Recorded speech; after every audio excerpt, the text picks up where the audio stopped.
Welcome back. MTL Sports here. On episode 118. We're back. We're better than ever. And we're here with our picks of the week. All right. So we got week 5, I believe this is, Lawrence. Picks or games of the week. We'll give you all the games that we think are going to be good, going to be, much must-see TV. And then we're going to dive into UFC. We're going to talk about UFC in a minute. So just happens that there is a major pay-per-view event this weekend, 307. I think it's in Salt Lake City. Alex Pereira versus I forgot the other guy's name. What's his name? Lawrence Roundtree or something? Roundtree, Khalil Roundtree. I mean, he's alright. He doesn't deserve to be fighting in that. Lawrence says he's alright. We will see when we dive into that after NFL. So, for all that being said, guys, stay tuned.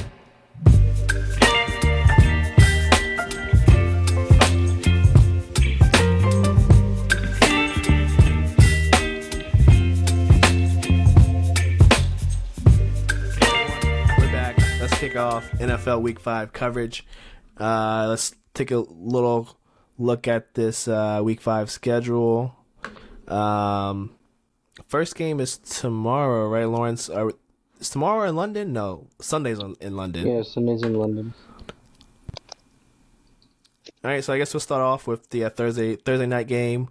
Looks like it's going to be a decent one. We got Tampa Bay versus Atlanta. I think we're in ATL.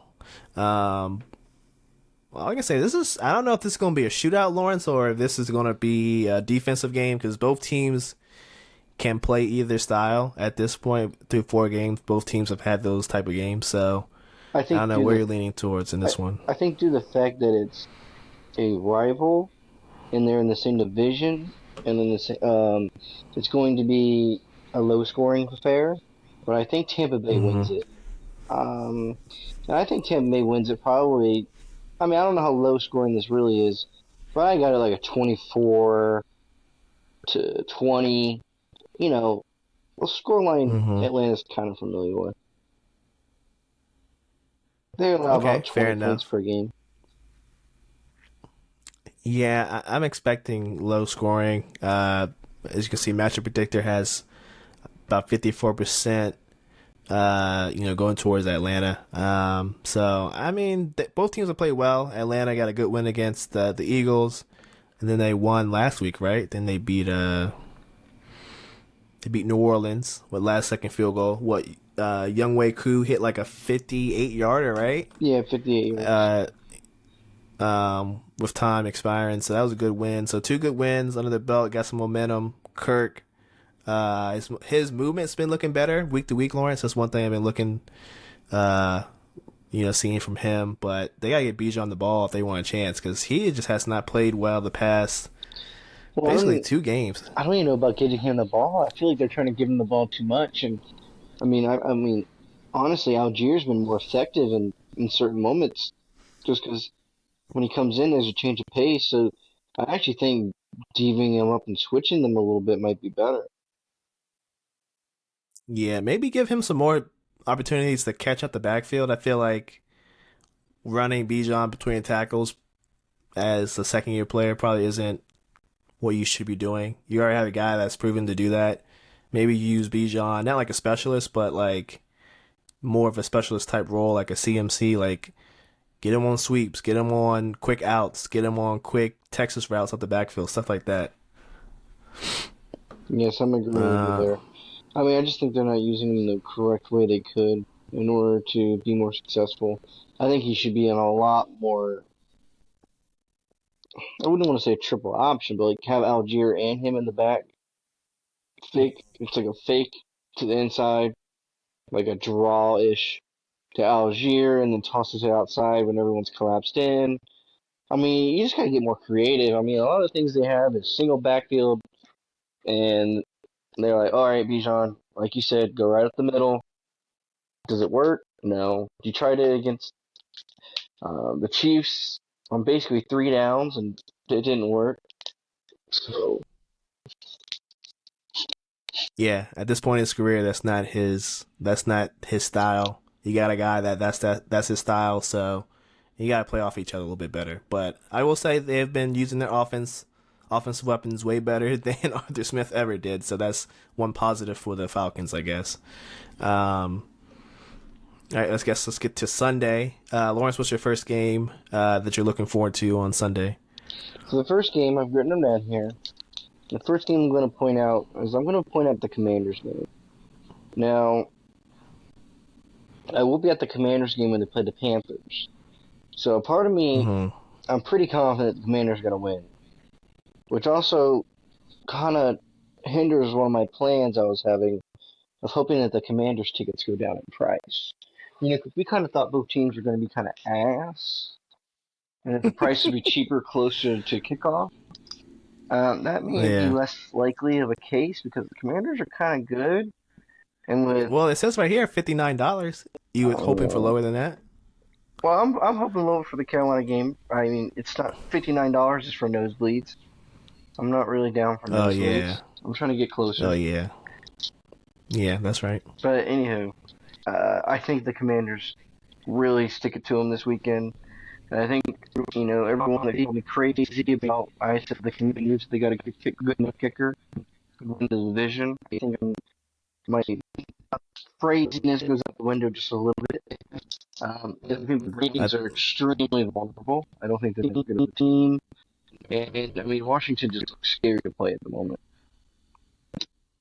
Yeah, I'm a piggyback off what you said. They found a kicker off the street. He made against the Giants. He made like 6 in a row. Didn't miss any. He's been making all the good kicks. Only questions I have about the Commanders is one, the defense is terrible, which lends itself to the Browns' favor because their offense is terrible. I mean, they just, you know, I said it. I think week after week 2, Lawrence. I was like, the Browns' offensive line is terrible. Like they can't. A team that's usually running the ball most downs, and then playing off of that in the passing game, they can't run the ball, and Deshaun doesn't have enough time to throw, so making Deshaun look even worse than he actually is. I feel like just Deshaun's been playing okay, but his offensive line is just terrible. So we'll see how that dynamic works with Washington's bad defense and Cleveland's bad offense. I wonder how that's going to go. I mean, I just think Cleveland is just it's just not in it right now. I don't know what the better way to put it is. Offensively, they seem flat. Defensively, they're not as good as we think they're supposed to be. Mm-hmm. So, I think there's just red flags all over that team, and the Commanders are just way too good. Jaden McDaniels has way too much height. So, this is not the team that I think derails them at all. No, I think you're on the money here. I think they keep on going, keep on trucking. It will be interesting to see when Jaden Daniels does hit that rookie wall. It will happen at some point this season. I'll be interested to see what game that is where he hits the rookie wall and he kind of takes that come back to earth moment, you know? I think it's going to be a team with speed at linebacker. A team that can get to him fast and won't let him get out the pocket. I don't even think that. I think it's someone that can keep him from running around. I think he's been a good enough spy. So it's got to be a team that has a good enough linebacker spy on him, or that has a flexible safety to move around the spy on him. And honestly, I think the Ravens can do it, but I think you have to sacrifice your back end with Kyle Hamilton. I think you got to move him up. But then you sacrifice your back end. And then honestly, I don't know if they can get really scared by another team other than the Bears coming up, because that defense is pretty good. Yeah, we talk about good linebackers now. Roquan Smith is on the Ravens, but like you said, Ravens secondary is kind of piss poor. I think they're near the end of the league, and when it comes to secondary defense, so it'll be interesting to see how that works out. I think that's next week, right? Week 6. Week 6 in Baltimore? Yes, sir. Okay, good stuff. Well, we'll talk about week 5, so let's go to Cincinnati versus Baltimore. This is a very important game for Cincinnati, I think for both teams, right? Because Baltimore's 2-2, Cincinnati's 1-3. First division game for both teams, I believe. I don't think it's make or break for either team. honestly, I feel like there's still a lot of football to be played. I don't think, either team's playoff chances are hurt if they lose, but this will be a good test to see where both teams are in terms of how they're able to compete within the division, right? Hmm. For the Ravens, I feel like, okay, we know you can run the ball, but will you do it when you're supposed to? I feel like that's their thing.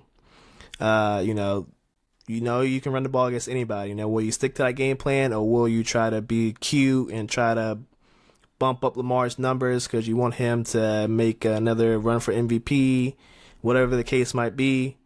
And will your secondary hold up against Cincinnati's offense, which has looked very explosive the past couple weeks, right? And will you be able to get to Joe Burrow? Because Joe Burrow in this offensive line through, the first 4 weeks? I read a stat today that he's the lowest pressure quarterback through the first 4 games, which is very, Hmm. very impressive considering the past 3-4 years, Lawrence, Joe Burrow's getting sacked every damn play almost. So very, very impressive. And for Cincinnati, we're looking at it like, okay, can you at least contain the run? You're not going to stop them on the run, right? Can you contain them, not let them run for over 200 yards like the past couple teams have? Um, Run defense for Cincinnati is pretty damn bad, but Trey Hendrickson is going to play, and they brought back Miles Murphy and McKinley Jackson off of IR. So there's some reinforcements on the D line. Um, so that's that. And will the offense be efficient enough to score when they get the ball? I think those are the keys of this game. That's the things I'm going to be looking forward to from both teams. Yeah, I mean, I can get behind your statements. Um, I think the Bengals have an edge at protection. I think it's going to come in clutch in this game. That's just not talked about as much, but I could really see it Mm-hmm. against Carolina and how bad that pass rush was. I mean, Burrow had all day, and it just kind of felt bad for the secondary after a while because they're holding up their end of the bargain for a very long time, and the line's just not getting there. And then sometimes when they got there, he just escaped it. So a lot of clutch play going around for him. But honestly, this is honestly a big game for both of them. The Bengals have to Mm-hmm. win it. You can't go 1-4. But the Ravens have bigger plans that they can't let slip away. Like, keeping the AFC a little bit more on lock. In terms of what they thought the season would start at. And if you go down 2-3, and you got Kansas City at 5-0, well, what are we gonna do here, boss? Yeah, not a good situation for either team if they lose. I agree with you on that one. Um, all right, what you got next? Second game of the week. What you got? I'm gonna be a little wild, and I'm honestly gonna take the Broncos. Okay. Denver's been kind of a sleeper in the last few weeks. They got two Uh huh. back-to-back wins. They took care of Tampa Bay. Everyone just kind of thought it was a fluke. Like, how'd that happen? Well, they were able to stifle the Jets too on defense. Oh. The offense was really bad, but it didn't matter because they did enough to beat the Jets. And now the Broncos are at home after winning 2 games, and Vegas has already said that Adams isn't going to play, which means that whole locker room's all messed up. Like, I mean, if your best player doesn't want to play, then what the hell's going on? Yep. And honestly, maybe the coach has lost the room already.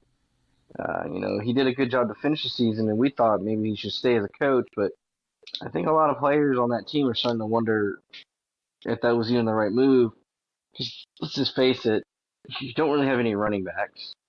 Uh, you went and got Gardner Minshew, which he's not the greatest, and there was better options around, and you could at least try something and make your really good wide receiver happy, but they didn't.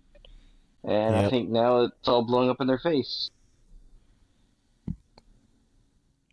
Yeah, their first round pick, Brock Bowers, I don't get because didn't they took someone last year. Didn't they take the guy out of Notre Dame? I forgot his name, but they Damn picked a Hamlin. tight end. Yeah, they picked a tight end last year, Mayor. and then you turn around and you pick up Brock Bowers, which I'm not saying he's not a bad player. I would have picked him if he was on the board, but I mean, I don't get the need there. You needed a quarterback. you know, your team was kind of, pushing you to take a quarterback, and this was the best you could do is just get Brock Bowers, just because he fell in your lap. I feel like that's their first mistake, and then secondly, like you said, I don't think AP's lost the locker room, Lawrence, but when you lose your best player and he wants out, I think that sets a bad tone for the rest of the team because they're like, oh, if he's about to get shipped out, am I gonna get shipped out? So I think you're right. It's setting a bad precedent because they vouched for the guy AP, and now your best player arguably is already tired of AP. So I don't know, but I like your prediction though. You gotta go for some curveballs every once in a while. My second game, yeah, I'm looking forward to this Arizona game, Arizona versus San Fran. Um, we'll see if Arizona can get back on track. Now they beat the hell out the Rams. Granted, the Rams lost Cooper Cup that game, but even before that, they were beating the hell out of them. So we already know that for the Cardinals, they get, I guess, a little bit more antsy when they play the divisional opponent. So will they be able to cover the spread against the 49ers? Now the 49ers, I think, okay, Debo's back, and what's his name is back too, right? The tight end. Who's the tight end? I forgot. What's the dude's name? Kittle. See, So, so, I don't know. Will Arizona play them tough like they played the Rams? It's hard to say. They, got smacked by the Commanders, and then didn't they get smacked around the game before that too? Who they play the game before that? Oh, Detroit was a pretty close game. But like I said on Monday's episode, Lawrence, I was like, we both are kind of high on the Cardinals. So to see them get smacked by the Commanders was pretty it was pretty tough to watch on my multi-view screen. it's kind of deflating. But Yeah. yeah, so we'll see if Kyler and Co can bounce back. But I got the 49ers. I say Arizona covers the spread, Lawrence, but I think 49ers haven't looked like their best early in the season, so I'm not expecting a blowout like the Commanders, but I'm expecting, at the very least, for Arizona to be competitive in the division game and cover the spread. Yeah, I think I agree with you. I think Arizona keeps it tight. You gotta fight back after what happened to you from the week before. And Mm. honestly, the 49ers, have they impressed you at all? Because I know they're good, but I feel like they're one of those teams that's going to figure it out late. I don't think they have any answers to the questions right now. Now, the fact that they got smacked around by the Vikings, I mean, the score doesn't really reflect what it really was. Like, they got smacked around, and then they let the Rams come back on them the following week, and they didn't really. I mean, yeah, you beat the Patriots by 17, but it didn't look like it. When I watched the game, at least this past Sunday, it didn't look like they were really, foot on throat the Patriots. So I don't know. I'm not too impressed. I feel like they're squeaking by. I don't know if Mm, that's how you feel. That's kind of how I feel. I'm glad we're on the same page here. Okay, okie dokie. Third game of the week. I don't know if you have a third game. Well, I wrote down here third game, and I'm going to take a limb with it. I'm going to say Green Bay. I think Green Bay Ooh. finds some answers this week. They're going to be in LA. I think LA has a lot of holes. I think they're as good as we. I just don't think they're as good as we think they are. I think they have a lot more things to fix. I think Green Bay. I just think they can capitalize on what's in front of them. I mean, they're third in total offense, right? And the Rams are 31st in total defense in terms of yards allowed. So yards versus yards, they're just complete favorite for that. We've seen the Packers defense fight and win them a game, win the first Malik Willis game. So you got to take that one. And third down percent, Packers are 40%, and the Rams are about 36%. And on third down defense, the Rams are 32nd in the league, and the Packers are 6th. So everything this shows you, like in terms of small stats, Packers are really good on third down. The Rams are really bad at stopping it. The Packers are really good at stopping third downs. The Rams are really bad at converting them. I just think everything leads Packers. So watch me be wrong and Rams win. But still, those are the ways I look at it. Okay, fair enough. I agree. My only complaint about the Packers is, Jordan Love's performance last week. I said on Monday's episode, looked like he got rushed back. Sometimes you gotta save yourself from yourself, right? I think the coach Matt LaFleur should have stepped in and just sat him out, for extra game. Because Malik Willis, I mean, he was playing well, and it's not like he's gonna take Jordan Love's spot. He just got paid $200 million, so hopefully he can bounce back. Lawrence, I mean, he had a pretty bad game. Hopefully he can bounce back. But he didn't. He did not look good. He looked like 75% Jordan Love. So hopefully he feels a little bit better this week. Maybe he's at 80, 85 this week. But yeah, he didn't look good last week. There's a lot of people who didn't look good last week. And that is kind of true, I guess.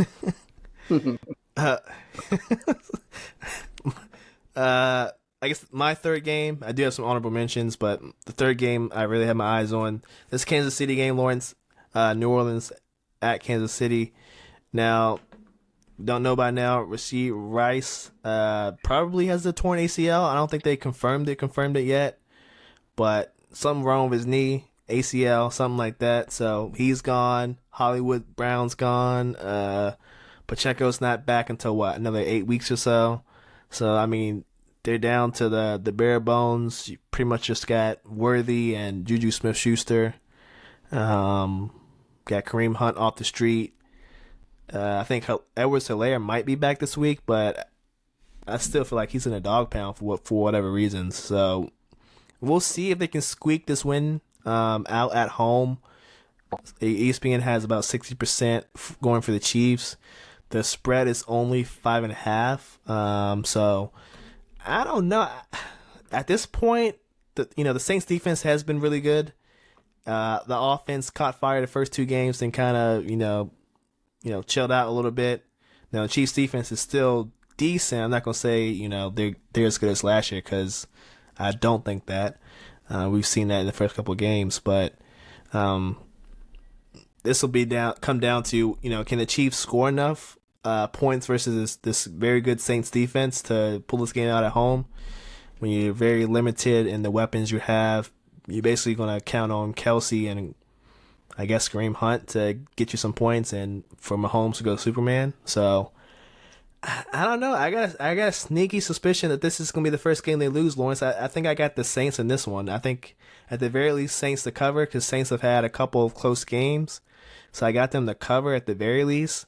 But I think plus 200 money line, I think I would take that. I feel like this is the first game that they're going to lose. The Chiefs, that is.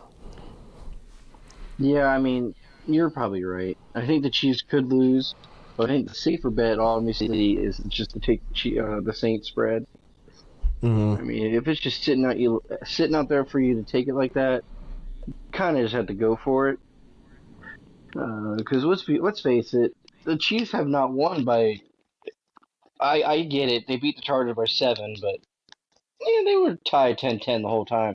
They've not put a performance together where we can confidently say they can easily cover 5 points. Like, they just haven't. I mean, they've beaten teams by bare minimum 3 points, 2 points, lucky ass shit. I don't buy it. They beat the Bengals by 1, so and that was because of a certain call. We're not gonna get into that, but if there's any of that mojo, stupid shit happening on Monday night, then yeah, they probably will win. But I'm just not really hoping, but this is just me guessing that the offense will be just so bad that not even the Zebras will be able to help them win this one. That's my kind of thinking on this one. Well, I think you're probably right with Rice not being able to play almost the whole game. I mean, they don't have anyone as it is, and the fact that the NFL went out of their way to make sure he was there, and well, now he can't be there anymore. So who you got to bail you out? I don't know. No one really that productive. Yeah. And like I said, the Zebras, they can only do but so much, right? If you don't have the people on the field to actually, you know, put it in the end zone, then you're kind of screwed. So that's my line of thinking for this one. I can get behind your line of thinking. Cool stuff right there. Any honorable mentions? My only honorable mention is Bills at Buffalo at Texans. Now Buffalo got their ass beat 2 nights ago. Did not see that coming. I didn't see it Um, coming as well. I mean, there's a lot of things I didn't see coming this past weekend. I don't know about you, but I definitely personally didn't see yeah. the ass whooping that Carolina guy. I know it was 34-24, but we could be closer. Not gonna lie. Yeah, I mean it was close in the first half. Not enough. Anywho, the Vikings getting out to the lead that they did against the Packers, did not see that coming. The Steelers falling to Yeah. the Colts, did not see that one coming.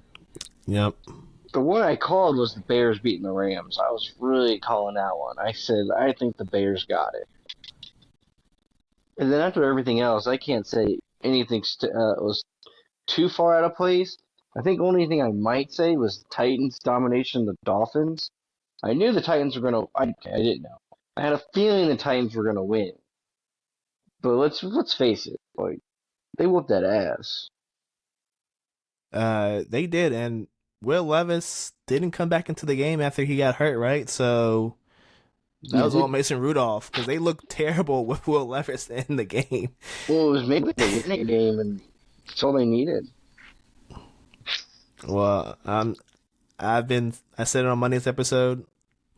I think Will Levis is, they will forever regret taking Will Levis. I do not think he's good. I think he's just not good, Lawrence. And I mean, Brian Callahan, my former OC, he looks fed up with Will Levis. I don't know if he sees the field again. I doubt it. Not after Mason Rudolph clearly came in there and was productive enough to win them a game. Yeah, and maybe Will Levis isn't fully ready to play yet. Maybe he needs to just sit for a little bit, but he just didn't look good.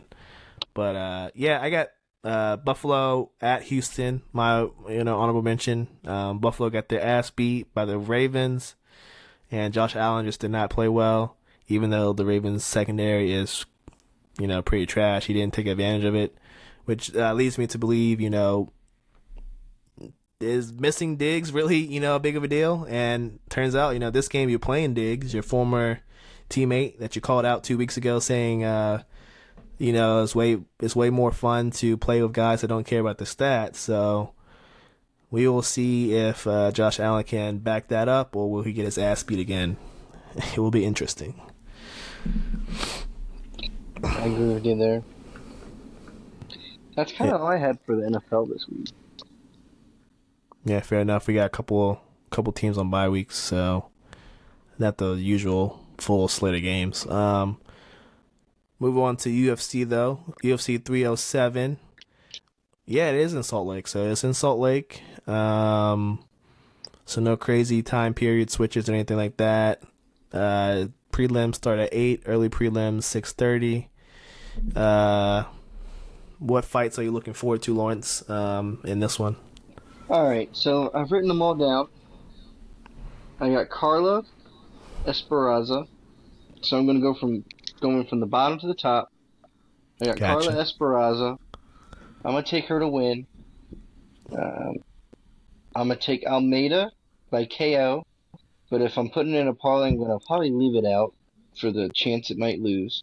But Almeida, I'm pretty sure is gonna get a KO. Fan favorite of mine, personally. Kevin Holland.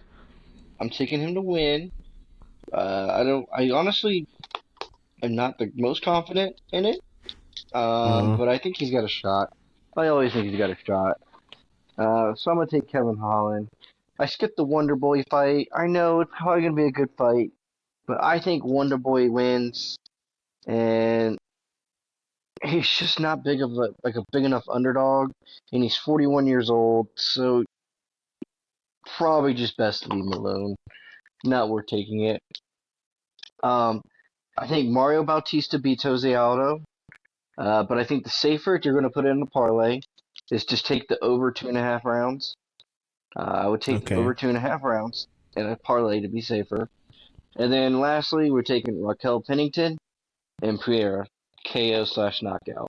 So if I was to put it in a parlay, I'm going to take Pierre knockout/KO, Pennington money line, over 2.5 for Jose and Mario. Kevin Holland, because just going to keep him in there. If he lets me down, he lets me down. It is what it is. And then Carla Esperanza. And honestly, Kevin Holland lets me down. I just put the other three into a parlay and hope for the best. And the only thing I lost or missed out on is Esperanza. And if I'm feeling it enough and I see her in the walkout and I'm just feeling it more, I'll take her again. Ooh, okay. Okay, yeah, you're right, because basically at that point, you really didn't have anything in the prelims. You don't like these prelim fights? I do. I like the fights. I'm just either one too scared to throw at it, or I'm just not swayed enough either way. The only thing I'm swayed about Mm, is Carla. That's the only one I'm swayed down there. I think Almeida wins, but he's minus 410. It's not really worth taking unless you take his knockout. But then I don't want to have to rely on his knockout. And no, then yeah. honestly, the first two fights are kind of mid. It's not the best two fights to start a card with. I mean, I'm not going to take 10 memes any day of the week because you can't trust that man. He just gets knocked out left and right. And honestly, some other guys I just don't really have any knowledge of. I'm going by Yeah. vibes. And then Harrison, Kayla Harrison, I can't really take her or bet anything with her because decision has no value and she's like minus 1100. There's just no taking her. Mm, yeah. Why does she have crazy odds? Is she good or something? She's She super must be good. really good. Yeah, she's pretty good. Mm, She's pretty interesting. good. She's pretty good. Okay, and so for the the big event, you got Pereira with knockout against Roundtree. Didn't this guy get? Didn't he fail his drug test recently, and he still is Oh, able to he's. fight? I'm pretty sure he's failed like 3 drug tests by now. Jesus, what is Dana doing, man? What is he doing? He's got a lot of questions for that one. Very questionable decision, but he's the boss. I guess they just do whatever he tells them to do. Hmm. Cool enough. Cool enough. I will try to watch this one. I probably will. It's at what, 10 o'clock? Yeah, I'll probably watch this one. We'll probably meet up and watch this one somewhere. But there you go, folks. UFC 307. I guess one more thing, Lawrence, I wanted to touch up on. First, not big trade of the NBA season. Well, I guess it is a new NBA season, right? They It's a new one. finally got the final, I guess, tallies, final trade details of the Karl Anthony Towns trade. Lawrence, let me get your first thoughts on the trade. I broke it down on Monday for a little bit. I share my thoughts. Let's hear yours. Read me the trade. I actually don't even know if it's a trade. I just know he went to the Knicks, right? That's the only thing I've paid attention to. Yeah, so officially 3-team trade, right?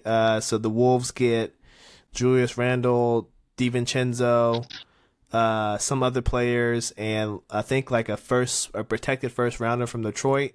But that first round pick is top 12 protected, and Detroit's bad, so it's not going to convey, right? Yep. New York got Cat, and then Charlotte got like a bunch of seconds, and I want to say that's it.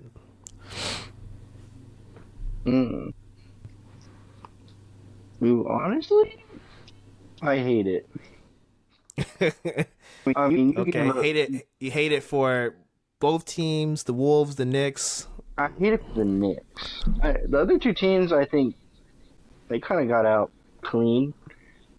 I Mm, mean, the fact that the Hornets just need to just throw things at the wall, just like getting picks, and hope that something sticks. Honestly, that's what they need. So them doing that, it's all right. It's fine. But Mm, what's really crazy is the cat to the Knicks when I don't know if it's really necessary to give up that much depth. Now, I like the giving up Julius Randle. I thought he was yes. kind of always hurt, but you got rid of him and you got rid of DiVincenzo, who I thought was a really good defensive piece, Mm, and I kind of a hustle guy as well. And I don't know offense, I don't know who James Najee is at all. It just feels like it was filler. Doesn't feel like it really grants you anything. yeah, he's just a Um, filler guy. you know, Cage Diop. I mean, I don't think you gain anything with that. But the T Wolves, I think they benefit greatly. Like I think Randall, if he comes back healthy-ish or healthy enough, or has enough time to, just get back in there, Yeah. I think that allows that chemistry with Gobert just a little bit better. Because I remember, I mean, kind of the problem with Randall was he is a big guy in the paint, but he's also undersized for being in the paint. Now you don't have to worry about him being undersized in the paint. And then DiVincenzo, well, he'll just get you what you think he's going to get out of him. And the Hornets, I mean, honestly, Dwayne Johnson or Jane Washington Johnson or Dwayne Washington Jr., I thought was a Mm-hmm. pretty nice piece to have. But really, it's just the second rounders and you're just throwing shit up the wall and hoping that something sticks. You didn't really lose anything out of it. All you got was, pretty much picks. Mm-hmm. Okay, fair enough. Yes or 2 days ago, I was like, I don't like it for both teams. I don't like it for the Knicks just because, I don't think it's a good fit there. I mean, he played in Tibbs' system before. Tibbs was the old coach in Minnesota before he went to New York, but that didn't look good, right? I mean, they only made the playoffs when Jimmy Butler was there. And then once he left, Tibbs was still there and they didn't make the playoffs. So I don't really think Carl is going to fit in the system. I think New York, what they needed was a defensive big. I think you're asking a lot for Cat to be your defensive anchor. Now, you still have Mitchell Robinson, but he's unreliable, right? Just like Julius Randle. Another Mm-hmm. thing about Cat, too, Cat is unreliable himself. Cat always gets hurt, too. I feel like this is a thing that people don't really talk about, right? I feel like, Cat was hurt for a good chunk of last season. 2 seasons ago, I think he didn't finish the season out. So he has a little bit of an injury streak. So does Julius Randle. So I feel like those are kind of bad for both teams right there, right? And I feel like for the Timberwolves, you basically just traded. We knew the Twin Towers wasn't going to work. We talked about that when we did our what season reviews, right? We said Twin Towers probably not going to work. At some point, you're going to have to trade them. Didn't expect it to be the immediate next season. Um, But yeah, I don't think that moving from moving off a supermax guy to a guy that still has a max contract, so it's a little bit less, but he's expiring. So basically, you have two options, right? Basically, this trade either became a salary dump, right? You just go let Randall walk in at the end of the season and try to free up a little bit of money because you're cheap and you don't want to pay your players and be Mm-hmm. able to compete, or let's say Julius Randle does play well, he stays healthy, then you're forced to pay him. And then you just stuck with the same problem, but maybe just slightly better fit, if that makes sense. So that's the reason why I didn't like it for either team. And the first round pick from Detroit, which is top 13 protected, doesn't really do it for me. I feel like Detroit's going to be bad for a couple years. They're going to keep that pick. So, I mean, seeing the rest of the trade doesn't really move my opinion, if that makes sense. Yeah. But NBA starts in like 3 weeks. I think pregame or preseason games start next week, I think. But the actual season starts, I want to say October 17th. So won't be too much longer before we see if these trades work out for both teams. But it was pretty wild. I didn't see it coming. I didn't see it coming either. Honestly, I'm not shocked. Seems like it's a Knicks thing to do. Yeah. Not get out, not go and get what you actually needed. Just get a really pretty piece. Yeah, they seem pretty aggressive the past couple off seasons. This seemed like just another aggressive move for them. We'll see if it works out. Other than that, Lawrence, I don't have anything else to touch up on. Do you have anything else? No, I think that's about it for me. Good stuff. Good stuff. Well, guys, episode 118. Thank you guys for watching. Thank you guys for listening on Spotify. All that good stuff. And we will see you next week. Peace. Peace out.